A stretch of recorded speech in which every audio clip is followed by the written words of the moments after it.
Dan bersama kita akan membahas fenomena pencari kerja yang membludak di Job Fair Bekasi dan bagaimana masalah sistemik para pencari kerja di Indonesia saat ini. Sudah bergabung bersama kami juru bicara Kementerian Ketenagakerjaan Profesor Anwar Sanusi. Prof. Anwar, selamat malam. Selamat malam Mas Said, selamat malam seluruh pemirsa Berita Satu dimanapun berada. Baik, terima kasih Prof. Anwar sudah bersedia bergabung bersama kami di Berita Satu Utama. Prof. Anwar, saya mau langsung saja mengenai fenomena Job Fair di Bekasi kemarin. Apakah sejauh ini Kemenaker apakah sudah melakukan penelusuran, mungkin investigasi apa yang terjadi di Bekasi kemarin? Ya, jadi kemarin pada saat setelah kita menerima, kita melakukan semacam assessment ya, kenapa hal itu terjadi ya. Satu peristiwa yang tentunya kami sangat sedih lah ya. Kami sangat prihatin terhadap situasi itu sebagai event ya, sebuah event yang harusnya memang ini menjadi tempat untuk para pencari kerja mendapatkan informasi lowongan pekerjaan, sehingga tentunya berharap mudah-mudahan dari lowongan tersebut dia bisa terjaring menjadi calon pekerja dan juga akhirnya nanti menjadi pekerja. Sehingga kami tentunya ingin bahwa event yang tersebut tentunya digelar sesuai dengan tata kelola yang baik. Artinya dari sisi antisipasi misalnya adalah calon pengunjung, kemudian hari dilaksanakannya job fair, dan juga tentunya adalah prasyarat-prasyarat yang lain, misalnya kondisi keuangan dan sebagainya. Ini tentunya menjadi perhatian. Sehingga kami sangat berharap mudah-mudahan peristiwa yang ada tadi di Batam, kemudian Bekasi, ini menjadi pelajaran kita semuanya. Dan kami sampaikan ya, beberapa waktu yang lalu kami juga melakukan job fair nasional yang dilakukan di Kementerian Ketenagakerjaan tanggal 22 dan 23. Alhamdulillah pelaksanaannya berjalan lancar ya, dan itu ditandai dengan animo yang tetap tinggi karena 2 hari kita bisa mengelola calon pencari kerja ini dengan baik, dan juga alhamdulillah dari 53.000 lowongan pekerjaan banyak sekali yang berproses ya. Prosesnya mereka mengisi lamaran, bahkan juga sebagian sudah melakukan walk interview. Ini sesuatu yang menurut saya ke depan harus kita perhatikan. Kami selalu menyampaikan hal ini kepada mitra kami, terutama adalah kepada Dinas Ketenagakerjaan kabupaten, provinsi ataupun kota. Ini untuk kita secara bersama-sama koordinatif melaksanakan job fair, sehingga tentunya kita bisa mengoptimalkan potensi calon-calon tenaga kerja sumber daya manusia yang baik untuk mendapatkan pekerjaan sesuai dengan tentunya adalah minat kerja dan juga bekal yang sudah diperoleh. Demikian Mas. Oke, Prof. Anwar, menarik tadi Anda mengatakan jumlah lowongan kerja itu. Saya mau ke job fair di Bekasi kemarin. Kalau kita melihat jumlah pencari kerja dalam job fair di Bekasi kemarin ini ada 25.000 pencari kerja, sementara lowongan ini hanya 2.500. Ini sangat timpang, Prof. Anwar. Ini 1 banding 10 begitu ya. Kalau yang Anda lihat apa yang sedang terjadi? Apakah memang ini menjadi indikasi bahwa sangat sulit mencari kerja saat ini, Prof. Anwar? Ya, ini mungkin hal yang sesuatu yang memang ada korelasi ya. Namun demikian, kalau kita pengalaman dan kita yang kita laksanakan, peluang-peluang pekerjaan itu masih ada ya, dan itu tentunya harus kita informasikan melalui job fair yang terkelola dengan baik. Sehingga kami berharap mudah-mudahan yang tadi ya, kasus yang terakhir Bekasi ini tidak akan terjadi lagi.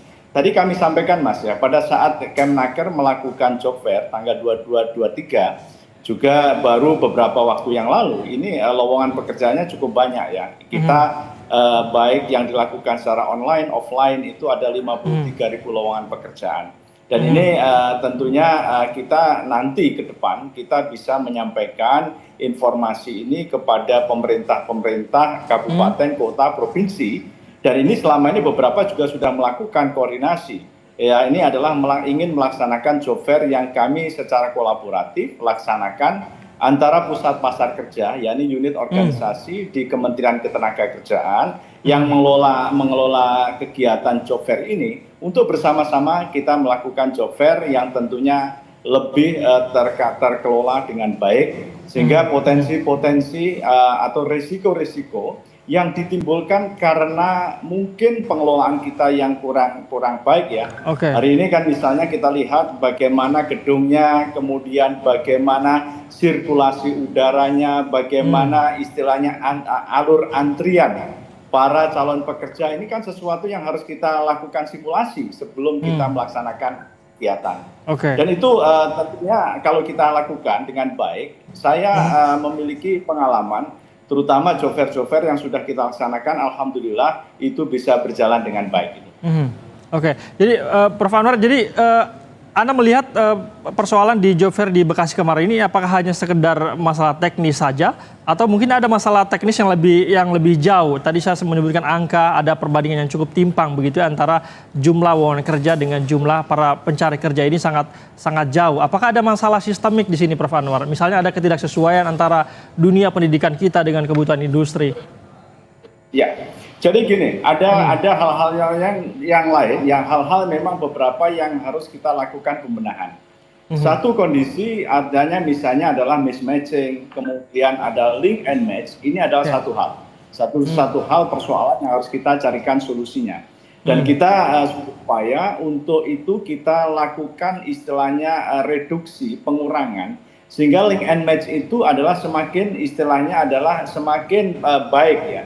Artinya antara output dari dunia pendidikan, output dunia pelatihan ini semakin betul-betul tepat sesuai dengan kebutuhan pekerjaan. Makanya kami dorong adanya satu assessment, satu kajian yang lebih menyeluruh kira-kira ke depan itu misalnya kebutuhan lapangan pekerjaan apa saja, sehingga bagi dunia dunia pelatihan ini akan betul-betul dia ketika merancang tadi adalah kurikulum, bahan pelajaran sesuai dengan kebutuhan lapangan pekerjaan. Nah, yang kedua menyangkut masalah tata kelola bagi penyelenggaraan yang namanya job fair, saya rasa ini menjadi kebutuhan yang sangat menarik bagi kami sebagai kementerian yang mendapatkan tugas untuk menjalankan urusan pemerintahan di bidang ketenagakerjaan, terutama salah satu kegiatannya adalah untuk penyelenggaraan job fair. Kita ingin pelaksanaannya itu kita koordinasikan dengan baik, kita terbitkan beberapa SOP bagaimana pelaksanaan job fair ini bisa terlaksana dengan kondusif, kemudian rapi, dan tentunya ini adalah menjadi tempat yang sangat baik bagi para pencari kerja, utamanya untuk mendapatkan informasi. Kalau seandainya tidak bisa langsung melamar, kira-kira ke depan, kira-kira apa yang harus disiapkan, ini sesuatu yang sangat penting. Sehingga kami selalu di dalam pelaksanaan job fair yang kami lakukan, bukan semata-mata di situ adalah ada informasi lowongan, tapi ada di situ hal-hal lain yang kita berikan pembekalan. Misalnya bagaimana mengisi CV yang baik, kemudian bagaimana kita melaksanakan istilah pembekalan, modal menjadi ketika interview, ketika wawancara, gimana sikap kita, kemudian dan lain sebagainya, bahkan termasuk kita ramu dengan pelayanan ketenagakerjaan di dalam job fair tersebut. Prof. Anwar, tadi Anda mengatakan selain link and match antara dunia pendidikan dan industri tadi, apakah juga langkah yang diambil oleh Pak Menteri ini menghapus batas usia kerja ini juga salah satu langkah begitu untuk memperbanyak peluang kerja utamanya bagi anak muda di Indonesia? Ya, betul sekali ya. Jadi kami itu kan gini, di dalam prinsip untuk kami kebijakan ketenagakerjaan itu salah satunya adalah inklusif ya. Artinya bahwa semua orang ini memiliki kesempatan untuk dia mendapatkan akses terhadap pekerjaan. Dan memang kita kemarin kita tegaskan kembali dengan SE yang diterbitkan oleh Pak Menteri Ketenagakerjaan bahwa tidak ada diskriminasi terhadap seseorang untuk mendapatkan akses pekerjaan. Ketika seseorang misalnya yang penting adalah mereka ini adalah memiliki hak yang sama. Baru kemudian ketika seseorang akan berkompetisi tentunya bekal seseorang ini akan menentukan sejauh mana dia akan bisa mendapatkan memenangkan atau mendapatkan pekerjaan sesuai dengan bekal yang dimiliki. Nah, tugas kami adalah bagaimana selain tadi buka akses semua, tapi juga adalah kita juga mendorong agar yang namanya peningkatan kompetensi, keterampilan ini adalah menjadi PR kita bersama. Agar seseorang ketika lulus pendidikan, ketika dia selesai pelatihan, betul-betul dia istilahnya langsung bisa kita gunakan. Makanya ada satu kita dorong saat ini adalah program namanya adalah Work to School Transition ya. School to Work Transition, mohon maaf. Dari sekolah kepada pekerjaan, gimana proses-proses transisi yang harus kita lakukan melalui kegiatan pelatihan-pelatihan sesuai dengan kebutuhan lapangan pekerjaan itu. Baik, intinya tadi link and match antara dunia pendidikan kita dengan industri begitu ya, Prof. Anwar ya. Kita harapkan langkah-langkah ini tentu saja bisa semakin mempermudah begitu ya angkatan kerja kita yang rasa-rasanya dengan peristiwa di Bekasi kemarin ini betapa mencerminkan lowongan kerja sangat terbatas begitu, ada banyak orang yang berebutan lowongan kerja di sana. Prof. Anwar, makasih banyak sudah bersedia berbincang bersama kami. Sedikit saya koreksi, saya itu adalah Kepala Badan Perencanaan Pengembangan Ketenagakerjaan. Oke, baik. Akan kami revisi. Terima kasih banyak Prof. Anwar Sanusi sudah bersedia berbincang bersama kami. Salam sehat, Prof. Salam sehat.